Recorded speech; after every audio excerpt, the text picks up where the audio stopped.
O ayan, GCash scam alert mga kaibigan, importante to, no? Public awareness tayo mga kaibigan, lalo na yung mga merong may-ari ng sari-sari store dyan, yung mga nagpapa-cash in, cash out. Makinig kayo, lalo na sa mga Kangkong Nation, mga lamok na ko, aanga-anga pa naman kayo, makinig kayo para hindi kayo maki-scam ha. Hala, panoorin natin to.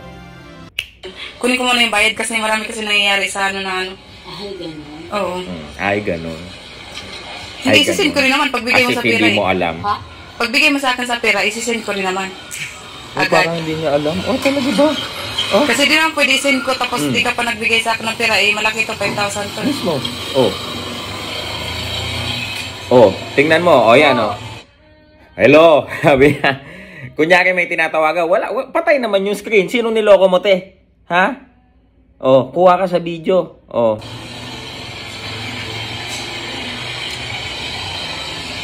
Huh? What? Ano? Nga. Basahin mo yung script mo ng ano, yung scamming script mo dyan. Basahin mo. Oh. Wala kang maisagot, te. Pagbigay mo sa akin ng 5,000 ma'am, isisend ko rin naman agad. Yes. Hindi to naman. Kasi di mahirap kasi mag-send ako tapos wala pa yung bayad. Oh, yun.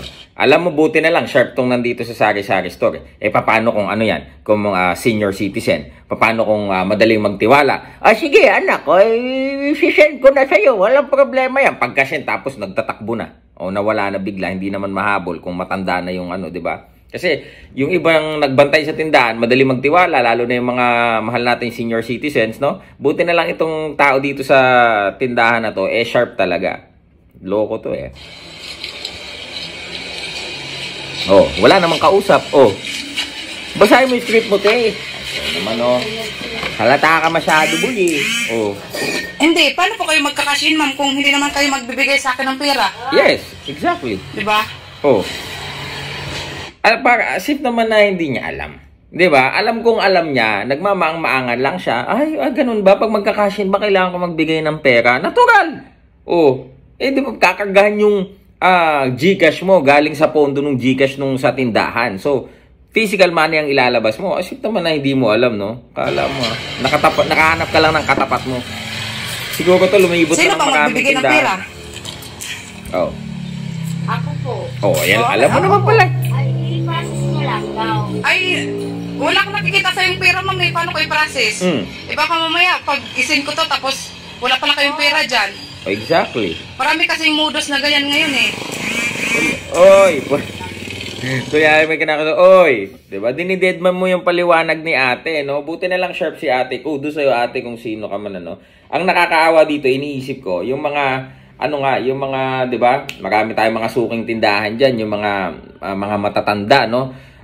Lagi yung mga nabibiktima ng mga peking bills, yan, yung mga senior citizen, kawawa naman, 'di ba? Hindi kayo lumaban ng patas, Brad. 'Di ba? I'm sure napakarami na siguro nilibot na tindahan na may GCash cash in cash out. Di naman pwedeng i-send ko to sa'yo tapos wala kang pinapakita sa pera. Tama. Oh.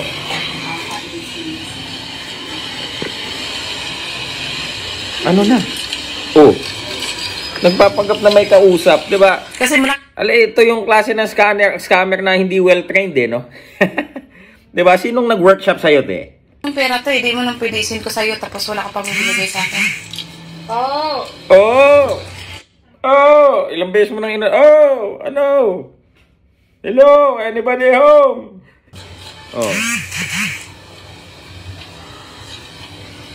Oh, wala naman siyang kausap. Oh, blanco na. Tama ba itong pangalan na? Pangalan nga, pati nga nung pati nga nung niya. Pero salita ba yun? Oh, tama naman dito sa ano. Oh. Alam mo, for sure may dadaylan to. Ako po yung nasa video, pasensya na po. Hindi ko talaga lang nagkamali lang, men. 'Di ba? Alam mo naman siguro kung sino yung nagko-commit ng honest mistake. Alam mo din yung sa sinasadya at nagmamaang-maangan. Kita-kita dito, wala ka namang kausap eh. Patay yung screen ng phone mo. 'Di ba? Kung yan ay may tinatawagan ka talaga, di sana may nakalagay na number diyan, calling ganito ganyan, 'di ba? Tapos may seconds, may minutes pa kung ilang gaano katagal kayo nag-usap. Dito wala naman eh. Tapos puro lang ganun. Diba, wag kami, hindi kami pinanganak kahapon. 'Di ba? Lalo na kayo mga Kangkong Nation, mga lamok, manood kayo para hindi ka nabibiktima, ha? Wala namang problema, ma'am. Nasa yung pera. Oh. Opo. O, akin sa'yo na, pa- para isimaisin ko na sa kanya. Oh, tama. Nandito lang naman ako, di ko naman pwede itakbo sa iyo. Matatakbo ate. Ay, hindi Oo yun nga, ang punto. Hindi yun ang punto, te.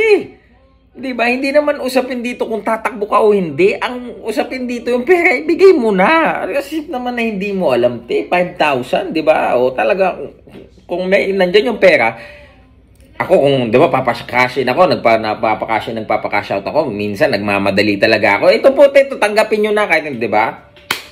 Basic. Pagkita mo muna sa akin yung 5,000 kasi marami kasing modus na ganyan, 5,000 to. Oh, o nangingiti ka na lang. Ha? Oh, pang ilan na yan? Pangatlo, pang-apat. Ha? Taho! Kasi nabiktima na rin kami sa ganyan dati. Kaya parang ano na rin ako. Oh, sige po ate, salamat. Salamat na lang sa lahat. Daming scammer ngayon be. Di Oh. ano, di pwede Mabait di pa nga to, basta-basta be. magbigay na lang.